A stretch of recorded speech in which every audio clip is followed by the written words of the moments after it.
తెలియజేస్తామా కార్యకర్తలందరూ విజ్ఞప్తి చేస్తామా ఊహించని విధంగా ఆ రోజు శాసనసభ్యులు లేకున్నా ఒక కార్పొరేటర్ లేకున్నా బ్రహ్మాండంగా రేవంత్ రెడ్డి గారిని పార్లమెంటుకు పంపించిన ఘనత ఈ పార్లమెంట్ కార్యకర్తలకు ఈ పార్లమెంట్ కుటుంబ సభ్యులకు ఉన్నదని చెప్పి కూడా ఈ సందర్భంగా మనం చేస్తా ఉన్నాం.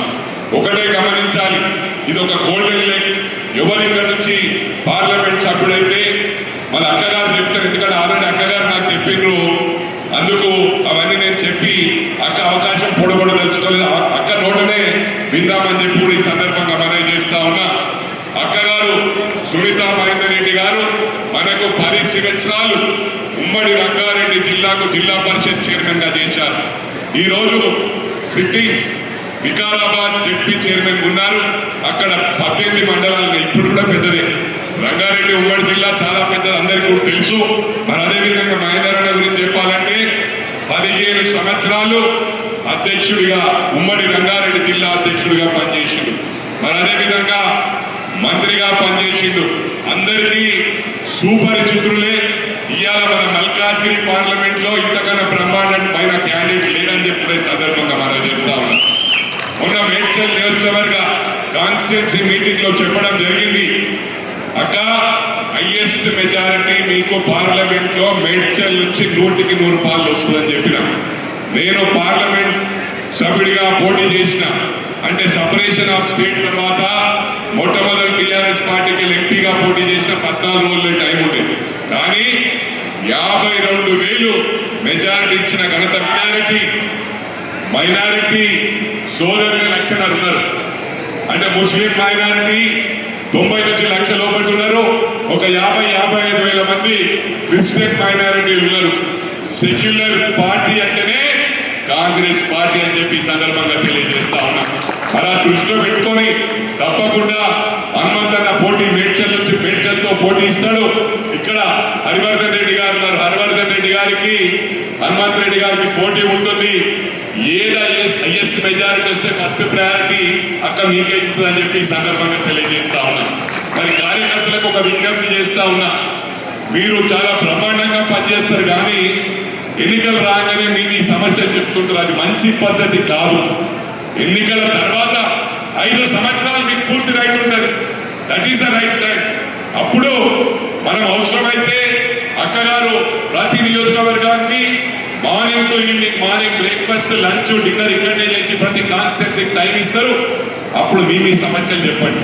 ఈ సమయంలో మాట్లాడితే ఇతర పార్టీలు అడ్వాంటేజ్ తీసుకుంటారని చెప్పి కూడా మీకు విజ్ఞప్తి చేస్తా ఉన్నాం. బ్రహ్మాండమైన క్యాడర్ ఉంది, కానీ ఇది సిస్టమ్ మన దగ్గర. ఎక్కడైనా కూడా ఏంటంటే ఎలక్షన్స్ రాగానే వారి సమస్యలు అందులోనే మాట్లాడరు, కడుపులో పెట్టుకుంటారు. కడుపులో పెట్టుకోమని చెప్పినామా మీకు? చెప్పినామా? ఎవరైనా చెప్పిందా 5 సంవత్సరాలు మాట్లాడదు మీరని? 5 సంవత్సరాలు మాట్లాడరు. ఎన్నికలు రాగానే మాకు ఈ అన్యాయం జరిగింది, మేము మొట్టమొదటి నుంచి పనిచేస్తున్నామని ఎవరు ఆపరు. పనిచేసే వాళ్ళకు స్టేజ్ల పైన కూర్చొని మాటలు చెప్తే ఇదే రోజులు చాలా పోతా ఉన్నాయి. ఎందుకంటే ఇలా మీడియా ఉంది, ఎలక్ట్రానిక్ మీడియా ఉంది, యూట్యూబ్ ఛానళ్ళు, ఇక ఎన్ని ఉన్నాయో మనకే తెలియదు. ఆ మీడియా సోదరులను ఏ విధంగా మనం ఆదుకుందామంటే ఆదుకునే పరిస్థితి లేదు. 150-200 మంది ఎన్నికలు ఆదుకుంటామని చెప్పి కూడా మీడియా సోదరులను విజ్ఞప్తి చేస్తా ఉన్నా. మీకు ప్రభుత్వం తరఫునే న్యాయం చేసే విధంగా ఇక్కడ ఉన్న నాయకులందరూ కూడా మీ తరఫున పోరాడతాం. ఎందుకంటే గత ప్రభుత్వంలో వాళ్ళకి ఇష్టం ఉంటే ఖమ్మంలో మీడియా సోదరులకు ఇచ్చిండ్రు, సిద్దిపేటకి ఇచ్చిండ్రు, కానీ అంతా డీలే. మనం అందరం కూడా సోదరులా ముందుకు పోదాం. తప్పకుండా మీడియాను కూడా కాపాడుకుంటాం. మీడియా కూడా ఏదైతే న్యాయం ఉందో ఆ న్యాయానికి సపోర్ట్ చేతులెత్తి దండం పెట్టి విజ్ఞప్తి చేస్తా ఉన్నా. డబ్బులు అనేది మనం మాక్సిమం నేను విజ్ఞప్తి చేస్తా ఉన్నా. బూత్లు అంటే బూత్లు ఏం చేస్తారు, ఒక 5-man కమిటీ ప్రతి బూత్ కూడా ఏర్పాటు చేయమని గౌరవ ముఖ్యమంత్రి గారు చెప్పారు. మరి అదేవిధంగా కాన్స్టిట్యున్సీకి ఒక 5-man పార్టీలు ఏంటంటే రాష్ట్రాన్ని శాసించేటోళ్ళు పవర్ఫుల్ క్యాండిడేట్లు ఉంటే రేపు మా తరగా రూపాయలు అందరినీ డమ్మీలు చేసిన ఘనత గత గౌరవ ముఖ్యమంత్రి గారు దక్కిందని చెప్పి సందర్భంగా తెలియజేస్తా ఉన్నా. ఇంత ఫాస్ట్ గా కొలాప్స్ అయిన పార్టీ ఏ పార్టీ కూడా లేదు, మరి ఇండియాలోనే లేదనుకుంటా. 100 రోజులలో క్లోజ్ అయిపోయింది పార్టీ. ఇలా క్యాండిడేట్లు దొరకట్లేదు. నిలబడమంటే పారిపోతున్న రెక్క డోర్లకు వెళ్ళి పారిపోయే పరిస్థితి ఆ పార్టీకి ఉందని చెప్పి ఈ సందర్భంగా తెలియజేస్తా ఉన్నా. ఎప్పుడు కూడా నా మనస్తత్వం ఏంటంటే పడిపోయిన వాళ్ళనే రాళ్ళు కొట్టరు, కానీ కొన్ని వాస్తవాలు ఇప్పుడు తుమ్మల నాగేశ్వరరావు గారి అటువంటి కొన్ని ఉదాహరణ చెప్పాలంటే వాళ్ళ పేరు తీసుకోక తప్పట్లేదు. ఇవాళ లీడర్షిప్ ను నాశనం చేసిన ఘనత కూడా వాళ్ళకి దక్కింది. అంటే లీడర్షిప్ ఉండదు, ఒకరు కమాండ్ చేస్తూ ఉంటే రేపు మనకు ఫ్యూచర్ ఎక్కడ తలకాయ నొప్పి లీడర్షిప్ మొత్తం నాశనం చేసి ఎక్కడ చిన్న చిన్న మండలాలకు చేసి పోలీస్ వాళ్ళకు నడకుండా చిన్న చిన్న పోలీస్ స్టేషన్ చేసిండు. ఒక ఏసీపీ అంటే 7-8 పోలీస్ స్టేషన్లు వచ్చేది, 2 పోలీస్ స్టేషన్లకు ఒక ఏసీపీ. ఒక ఎస్పీ అంటే ఎస్పీకి విలువ లేదు, కలెక్టర్కు విలువ లేదు, ఎవరికి విలువ లేకుండా చేసింది ఆ ప్రభుత్వం అని చెప్పి సందర్భంగా మనం చేస్తా ఉన్నా.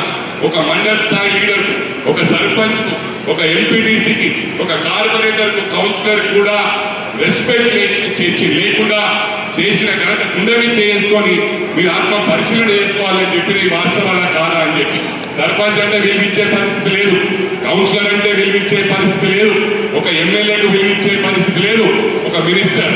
ఇవాళ మొన్న నేను రేవంత్ రెడ్డి దగ్గరికి అక్కడ నేను పోయినప్పుడు మాకు 3 గంటలు పట్టింది గౌరవ ముఖ్యమంత్రి గారు కలవడానికి. ఎందుకంటే దానికి గౌరవ ముఖ్యమంత్రి గారు పొరపాటు కాదు, దాదాపు 700-800 మందితో ఫోటోలు దిగడం జరిగింది. ఇవాళ కార్యకర్తకు గుర్తింపించిన ఘనత రేవంత్ రెడ్డి గారు దక్కిందని చెప్పి సందర్భంగా మనం చేస్తా ఉన్నా.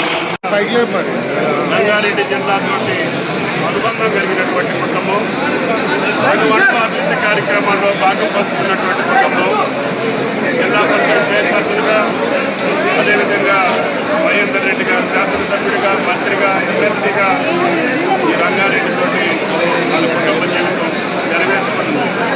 అందుకనే కాంగ్రెస్ పార్టీ అధిష్టానం ముఖ్యమంత్రి గారి ఆశీస్సులతోటి ఈరోజు మహేందర్ రెడ్డి గారిని మల్కాజ్గిరి పార్లమెంట్ అభ్యర్థిగా పెట్టారు.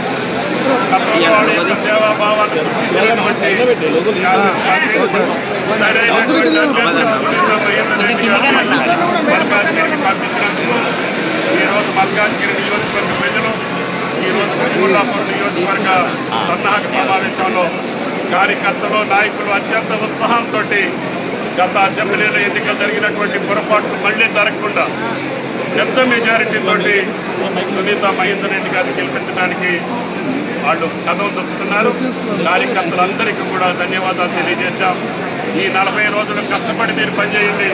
మీ గౌరవాన్ని, మీ ప్రతిష్టని, అదేవిధంగా మల్కాజ్గిరి నియోజకవర్గ యొక్క అభివృద్ధిని, సంక్షేమాన్ని చూసే బాధ్యత సునీత మహేందర్ రెడ్డి గారు తీసుకుంటుంది. స్థానిక నాయకత్వం యొక్క సహాయ సహకారాలతోటి గతంలో మిగిలిపోయినటువంటి అన్ని అభివృద్ధి కార్యక్రమాల్ని ఈ యొక్క కాంగ్రెస్ ప్రభుత్వం రేవంత్ రెడ్డి గారి నాయకత్వంలో హైదరాబాద్ పట్టణాన్ని ఆదర్శ పట్టణంగా, ఏదైతే విశ్వనగరం అని చెప్పుకుంటున్నామో అన్ని సదుపాయాలు కలిగినటువంటి పట్టణంగా మొన్ననే మీరు చూశారు. మూసీ నదికి ప్రక్షాళన కోసం ఈరోజు జైకా నుంచి నిధులు తీసుకొస్తున్నాం. అదేవిధంగా ఈ ఫ్లైఓవర్, స్కై ఓవర్స్ కోసం ముఖ్యమంత్రి గారు కేంద్రాన్ని ఒప్పించి తీసుకొచ్చారు. అదేవిధంగా మెట్రో రైలు కావచ్చు, అదేవిధంగా మల్టీ రోడ్ ట్రాన్స్పోర్ట్ కావచ్చు, అన్నిటినీ కూడా సాధించుకునే శక్తి సామర్థ్యం కలిగినటువంటి ముఖ్యమంత్రి కాంగ్రెస్ ప్రభుత్వం మనకి చేతిలో ఉంది. కాబట్టి వాటన్నిటినీ సద్వినియోగం చేసుకోవాలంటే మీరు చేయాల్సింది సునీత మహేందర్ రెడ్డి గారిని పెద్ద మొత్తంలో పెద్ద మెజారిటీతో గెలిపించమని చెప్పి ప్రార్థిస్తూ